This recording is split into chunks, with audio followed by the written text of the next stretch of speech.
Greetings and welcome to the latest edition of the Jacksonville Buzz. I am your host, Adrienne Houghton.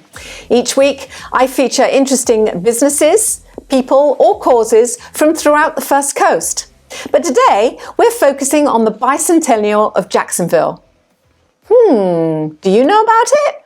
I only found out about it recently, but I am delighted to welcome into the studio Mr. Ron Episcopo, who is the chairman of Jaxart 200, the bicentennial. Welcome, Mr. Episcopo. Thank you. I'm glad to be here. Now, Ron, I know that there's a lot of people that probably don't know that Jacksonville is actually having a bicentennial this year.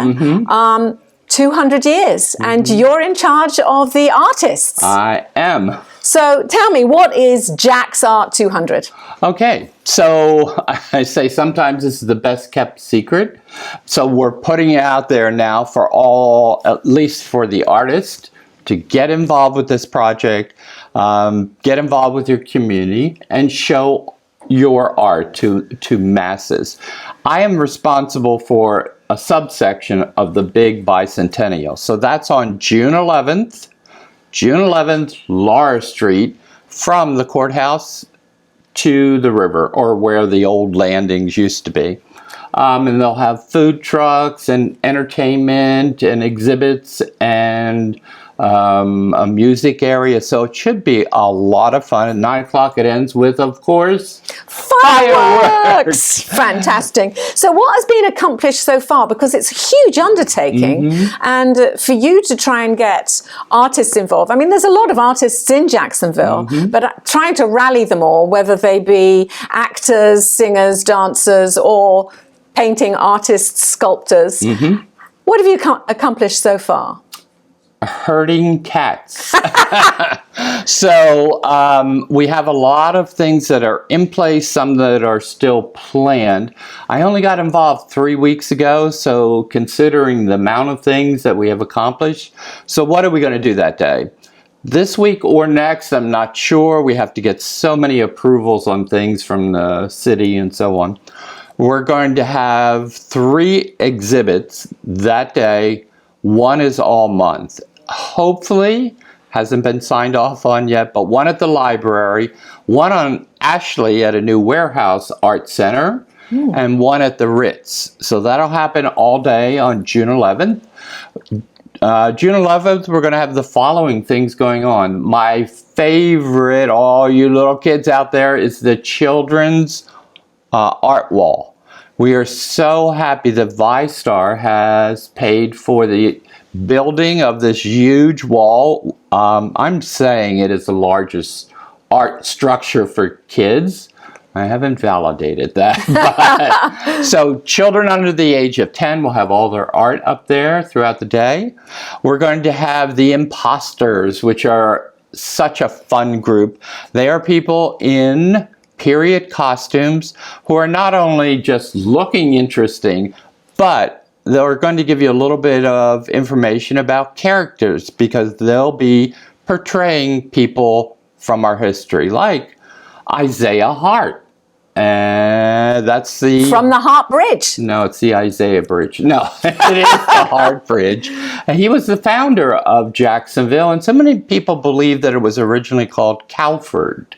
That's not true. It was actually just a passage for the cows. They thought about it, but he insisted, no, they name it after Andrew Jackson. So that's, we have that going on. We're going to have artists in the street, about 8, who are painting all day. So you'll see an artist doing what they do best. And then finally, the big secret of the day, and I'm only going to release a little bit of it. We are going to have something that'll probably blow your mind at 6 o'clock, which involves some Jacksonville singers, dancers, violinists, and drones flying overhead. Whoa. Yeah. If we could pull this off, we will be just amazing people for what we were able to do in a short amount of time. If we don't, Jesus and I agreed to flee to Georgia. So, but it should be just a fun day. I mean, it sounds absolutely fantastic. So how can people get involved? If they are an artist or if they want to participate in some way, how do they get in contact with you? Okay, fair question, important question. So the call to artists will go out no later than the middle of next week, and that will be on Jacksonville Artists Guild, who are the people primarily responsible. The Jacksonville Co-op will also, and the call to artists will be on their website. We will be getting it in all media outlets, as many that will take it, we'll put it out, Facebook, Instagram, and so on. But if you still can't find it, you can give me a call or my email account. So I'm afraid to say this one because I haven't tested whether it works. So for now, you can send it to Episcopo R, that's E as in Edward, P as in Paul, ISCOPOR @gmail, or contact me, text me at 954. Now people always think 904, but it's 954-857-4831. So we need children under the age of 10 for the art wall. Their mission's a little easier. Construction paper, any size they want, and the theme there is My Jacksonville. And finally, artist, the theme is Our City, Past and Present. Perfect. Perfect. Thank you for coming in and telling us about it. I'm sure you'll come in again just before the bicentennial. I hope so. Thank you so much. You're very welcome. And don't forget, if you'd like to know any more information about the bicentennial or Jaxart 200, you can also find it on iwannabuzz.com. See you next week.